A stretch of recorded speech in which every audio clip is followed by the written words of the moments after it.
try to cut, you just cut right back. You both get vision for your team. You can both be there for the fights. I do think the Uranus does end up coming out a little bit on top towards the late game, right? But in the beginning, Esmeralda may be able to get the better. Now, all mages banned from the Bloodhounds in the second draft phase, trying to limit down on to what Ashley's gonna pick. But the thing is that's where the Faramis comes into key. Bloodhound's putting a lot into the bet that they're gonna run that Faramis as a tank, as a roam. But the reality is that mages end up being the mage, and Joybaj picks up the Cho, so that's exactly what it's gonna be. Joybaj has really shown off on this show. I put him up there almost on the same pedestal as Gals Cutie, some of these other great roam Chos. Now, an interesting pickup for Bloodhounds. They are going to take the Ruby. You see Boxia, a solid, fast-rotating jungle with that beefier composition, and it works. But you see an answer, the late-game marksman, Carrie, being picked up for Team First Blood. And she's really showing up tonight, man. And we've seen some potential with her. We've also seen some issues with her, having to be so close up. And now with Tempest locking in this Ruby, going to be a little bit of trouble for Joybaj trying to get in, trying to find those moments. Same thing with Esmeralda, and possibly even Ashley on this Faramis when she tries to get those Shadow Stampedes, right? So I like the Ruby pick. Once again, it's going to lock down the dive composition that TFB is bringing. So at this point, TFB's win condition, we need to play around that Ruby. We need to be able to be careful for when Bokoroska steals those cult altars, and just watch the way we approach each fight.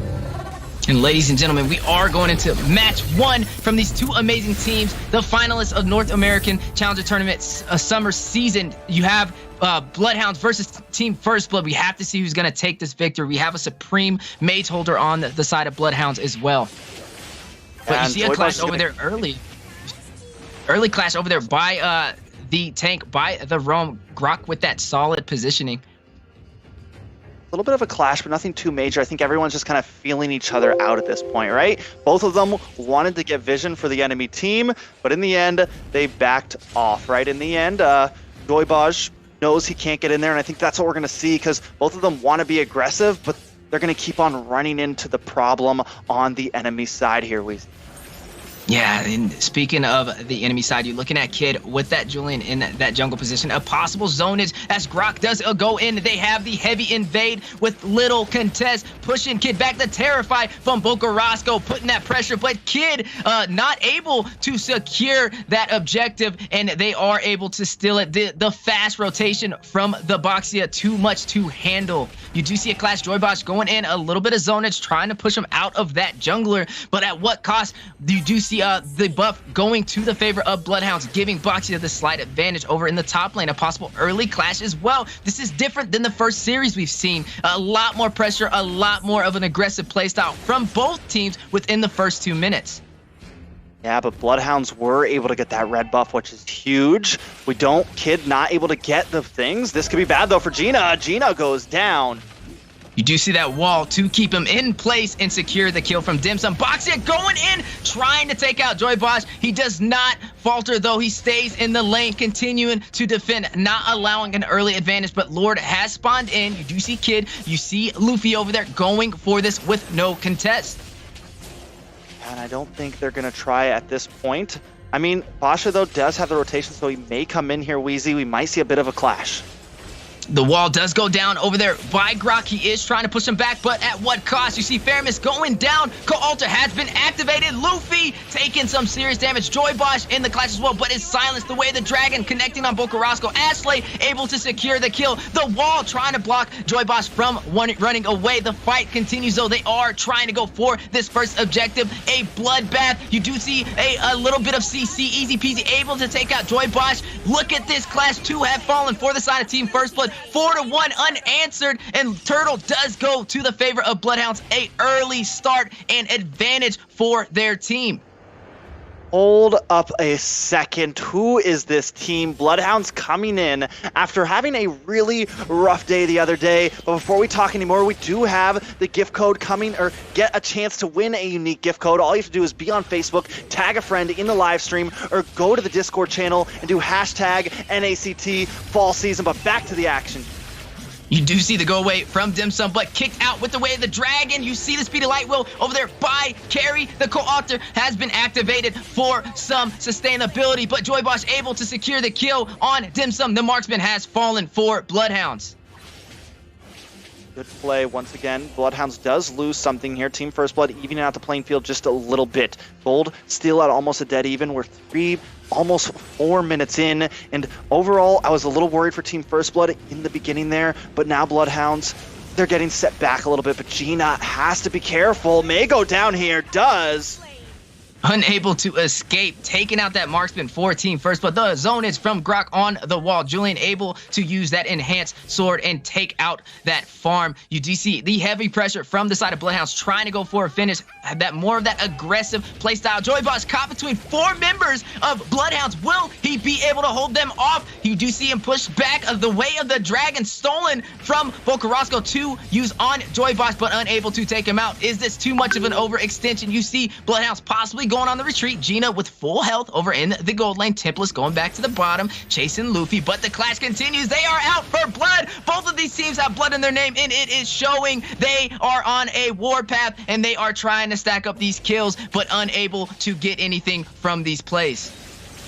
I think the major problem right now with Joy Bosch on this Chow is he's not really able to get in and be as aggressive as he wants. But Bocarasco in a bad spot will go down. So finally, they find a quick pick there. Team First Blood, this could be the moment that they're looking for. Man, what a early game fight. Luffy trying to go in for that buff. You do see the 3 versus 3. They are going in for the kill. Easy peasy on the escape. Luffy able to take him out, but at what cost? Luffy with barely any HP. The way the dragon connecting for some CC over on Sushi, taking him out. A trade. They were able to take out 2 members of Bloodhound without an answer. I think Joy Bosch heard me. I think he heard me. He heard that I was saying, he's having a little trouble here, because now he comes in, makes a kick. So important that it saves Luffy's life there. Luffy goes, gets the kill, but you think he might go down, but Joy Bosch shows up in just the nick of time, landing that way of the dragon, and then turning another kill into the hands of Team First Blood. Now, we're at 5.5 minutes. Items starting to come in. Kid is a little bit behind Easy Peasy, but nothing too major. 100 gold or so. Both of them locking in the magic wand, and then, but wait a second, possible fight up here in the top side. You do see the co-alter being activated. Joy Bosch forced on the retreat. The 3-stack Dim Sum Sushi. Easy peasy trying to go for the kill. The mobility of Joy Bosch just too much to handle with the combination of the recall spam for some additional speed, but terrified, but able to escape with some additional speed of that recall. What a trade. What a clash, but nobody falls. You do see both sides being heavily aggressive. The mid lane being pushed in from Kid with little contest. Both Carrasco going in, trying to stop them from letting this tower fall, and Kid able to secure it, but at what cost? Trying to escape, gets stunned. Will he be able to get away? Grok going in, trying to get the kill. Dim Sum joining the fight, taking out the jungler for Team First Blood, and Bocarasco answering back, taking out Ashley as well. 2 have fallen for Team First Blood. Luffy trying to get away. Will he be able to escape? Bocarasco on the double kill, takes out Luffy, leaving only Joy Bosch in the mid lane. And we saw last game where teams were kind of pacing things out until the mid side, but right now this game, we are action-packed, where 15 kills already at only 7 minutes in. Every time one team gets the advantage, the other team answers back, and here we go again. Speaking of an advantage, the way the dragon connecting on Grok and Gina comboing and able to take him out, and then a recall spam for some additional speed, but no answer over on the bottom side as it is being pushed in. A possible trade for the death that we have seen in the tower does fall, but a fight going in on the top lane. Joy Bosch being heavily aggressive with his show. You see the go away activated over there by Dim Sum to escape, but a clash on the buff, trying to take the jungle from the Bloodhounds, trying to delay him, and is able to secure the quick retribution. But you do see Turtle in play. Easy peasy knows that he has no retribution and will go for the turtle play. Will they be able to secure the speedy light wheel by Gina going in to deal some damage to Bocarasco? Co-alter has been activated. Turtle has been secured by Easy peasy, and they are going in for a clash. Will they be able to get it? You see the silence over on Joy Bosch. The co-alter stolen by Bocarasco and activated. Both teams heavily fighting, and you do see Sushi taking out Dim Sum, or you see Dim Sum falling a death The marksman is out for Bloodhounds. Kid on a little bit of peel. You see Gina trying to do some damage over there with the marksman. They are trying to push them back. Luffy on the chase on Bokarosco, able to take him out. Kid taken out easy peasy, leaving only Sushi and Templess against the full team of Team First Blood. They are going for these objectives. They know that they have 3 members down. I mean, right there, it all started with the buff steal from Kid there, taking that blue buff, and then they almost come back. Wait a second, Joybosh with the Way of the Dragon. Joybosh able to escape the wall for a little bit of CC, stopping the mobility of their team, and it looks like both teams are gonna push back. Trex, I have to say, an early and aggressive playstyle from both teams. Yeah, really just bringing in the smoke, but let's key in on Luffy for a second because he's been there. He's made some plays happen. He's now taken this tower, and he consistently makes it to that back line. He's one of the only people that's really been able to catch Dim Sum off. Joybosh has gotten one Way of the Dragon on Dim Sum, but it just hasn't been enough. But now, speaking of Way of the Dragons, connecting on Bokarosco, you do see Sushi in their Dim Sum as well to try and fight off the 3-stack. The 3-stack turns into a 5. Full team of Team First Blood goes in. Luffy able to take out Dim Sum. Kid able to take out Sushi. They are pushing him for that lane. Co-alter has been activated. The enhanced change does go down as well for some CC on Templess. Will he be able to escape? Luffy able to get the kill, leaving only easy peasy to defend against the 4-man team of Team First Blood. Looks like they will be able to secure this inner turret in the mid lane. you know, throughout all of these fights, even though it's been kind of back and forth, one thing I can say is Team First Blood has always kind of gotten a little bit of the upper hand. Yes, Bloodhounds able to get some kills back on them, but Team First Blood has been taking towers while all this is happening, has been farming while all of this has been happening, has been taking buffs from them while all of this has been happening. Oh, you do see a chase. Joybosh getting away. Ashley with barely any HP, and Bloodhounds possibly going in for the fight. You do see Bokarosco using his flicker to try and go in, but at what cost? Unable to secure the kill. A little bit of over-aggression, and also using his ultimate, using the Cult Altar. Will he be able to escape? Gina able to secure that kill as well. Easy peasy, caught in between the 3-stack of Team First Blood, but his teammates come just in time. Dim Sum has joined the fight. Template, Sushi, you see a kill as well. They are going in for blood. Who will win in this clash? You see the heavy presence from both sides on this Lord. They are pushing back Dim Sum, forced on the retreat, easy peasy, running away Templess as well, and Sushi forced to go back. The pressure of Team First Blood may be too much to handle, and you do see Gina able to secure the kill over on the marksman. Dim Sum has fallen, giving the advantage to Team First Blood for this Lord play. Okay, so now the scales are tipping. Team First Blood now scaling ahead and quickly. 5,000 gold in a matter of a minute or two, right? In a matter of 2 or 3 minutes if you want to really give it to them. But the point is I mean, for a while everything was even, and all it took, we got around that 8-minute mark, and Team First Blood just started taking off. They found their moment, they found their spike, they finally kind of got into their groove, and they're reading Bloodhounds like a book right now. Bokarosco is playing a good game on this Valentina, but we need a little bit more. The problem is he doesn't have a whole lot to take. He needs to be able to get in there, get that Cult Altar away from Ashley, and use it to his team's ability. I've only seen him use it one time, and he quickly died after. That's the thing on this Valentina. You got to be able to use those dashes to find your mark and make it count. You do see the Lord pushing in on the mid side. A possible early finish from Team First Blood going in for the clash. 5 versus 5. Ruby able to connect and pull in Ashley and secure the kill. The roam is down for Team First Blood, but at what cost? The tower has fallen. The inner turret, the inhibitor turret on the bottom lane. You do see 12 to 17. A little bit of a defensive posture from Bloodhounds. They are missing a member on Team First Blood. He has fallen. Gina, they do not have a marksman, and that will allow them to win this trade. And not only that, but Templess with a beautiful I'm offended there. Just when Team First Blood gets a little bit ahead of themselves, Bloodhounds ready to make the play on it. So this is something that Team First Blood needs to keep in their minds at all time. Watch out for Templess. Beat up Templess, though. Gonna get wiped off the map there. A nice play from Team First Blood. I think Bloodhounds just need to stick together at this point.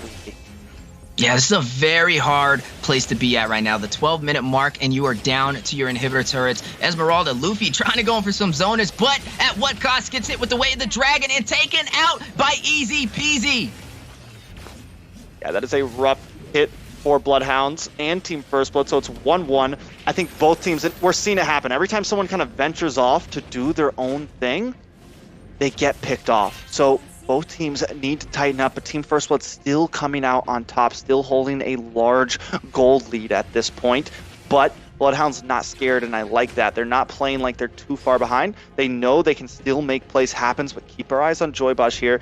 Looking for something. They don't know he's there, but he knows they're there, waiting for the play to happen. Ashley has his back as well. I love the positioning from him. I love the aggression. Very good placement by Joybosh. Not afraid to roam around that map with Cho. You do see a heavy aggression from Team First Blood. A early push to try and end the game. We are at 13 minutes going into that late game mark, but they do have that carry who has that phenomenal late game damage. Very good late game damage. Gina has, even with the 4 deaths, Gina's been doing a good job, and I guess we have to account that to the fact that everyone has taken deaths, right? So it's not like you're really losing your lane, because the thing is Dim Sun also has 4 deaths.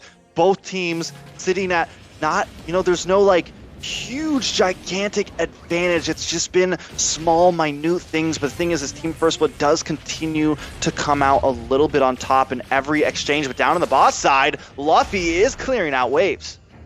And that's what you love to see, the XP lane doing that cut, especially on these Lord plays, which will force a player to go down and defend, opening up an opportunity for the Lord. But the clash goes down. Kid able to take out Dim Sun. Co-alter has been activated as well from both sides, and they are pushing for a clash. You do see the Esmeralda going in on the clash with Bocarasco, trying to stop Sushi from going back to the base, and able to take out Bocarasco. What a play. You do see the way of the dragon connecting on Tempest in the tower. Kid able to secure the kill on Tempest. They are going to go for the early finish. Will they be able to secure it? The clash is going down easy peasy. Only left to defend. You see Grok running in. Sushi trying to hold them off, but cannot continue with the pressure that Team First Blood is putting down. And game 1 goes with the split finish to Team First Blood. Man, what a finish. What a quick finish. I think the fastest finish tonight at that Wheezy. And I was a little worried about Joybosh in the early phases, but he ends up coming out on top, making those Way of the Dragons, making those picks count. Not only that, but Luffy as well. Just consistently, we see all the best XP laners. What are they doing? They're always on that other side of the map, just harassing, pushing in, and being a nuisance to the enemy team. And that is what Luffy did the whole game. That was a very aggressive game. Not what we've been seeing with match 1 today. And that's kind of what you get from that.